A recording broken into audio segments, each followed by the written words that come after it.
আসসালামু আলাইকুম এভরিওয়ান, আপনারা সবাই কেমন আছেন? আমিও আলহামদুলিল্লাহ বেশ ভালো আছি। বেশ কিছুদিন হয়েছে শরীরটা ভালো না, ঠান্ডা লেগে গিয়েছে। আর হচ্ছে মনটাও ভীষণ খারাপ। আমার কাকা মারা গিয়েছেন।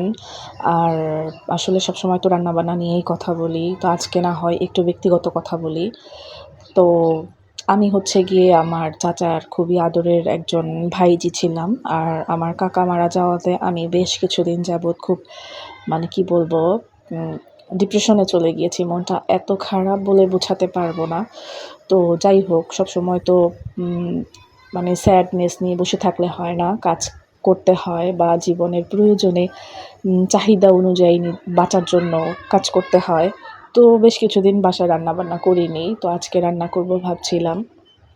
তো সব রকমের মসলা দিয়েছি। আর আজকে রান্না করব বেলে মাছ। আর শুধুমাত্র বেলে মাছই রান্না করব। আর আমি একটু বেশি পরিমাণে রান্না করেছি। আজকে ১ কিলো বেলে মাছ রান্না করেছি একটু বেশি সবজি দিয়ে, যাতে করে কালকের জন্য একটু রেখে দিতে পারি।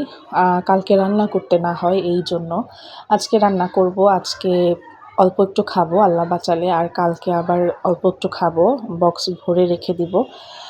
তো এরকম চিন্তাভাবনা করেছি, যেহেতু একেবারেই বিধ্বস্ত আছি। আর আমাদের বাসায় ওরকমভাবে কাজের লোক নেই যে আমাকে রান্না করে খাওয়াবে।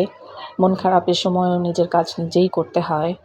তো কিছুই করার নেই। তো আমি বেশ কিছু আলু আর বরবটি আগেই কুটে রেখেছিলাম। আর একটা কড়াইতে রান্না করতে চেয়েছিলাম, কিন্তু এত পরিমাণে মসলা আশেপাশে ছিটে মানে নাজেহাল অবস্থা হয়ে যাচ্ছিল, যেই কারণে আবার কড়াইটা চেঞ্জ করে একটা পাতিলে দিয়েছি, ডিস্কো পাতিল। তো এখানে দেখেন ১ কিলো বেলে মাছ আছে। আর আমি বরবটি আর আলু খুব সুন্দরভাবে ভুনা করেছি। আর যখন প্রায় সিদ্ধ হয়ে গেছে অনেকটা, তখন হচ্ছে বেলে মাছটা দিয়েছি। আর মাছে পানি বেশি হয়ে গিয়েছিল, এইজন্য মাছটা ওভার কুক হয়ে গিয়েছিল।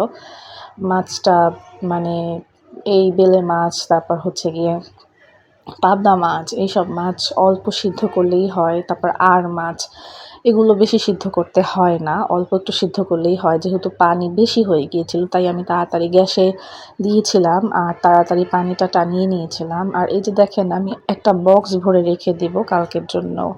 আজকে এতটুকুই। আল্লাহ হাফেজ।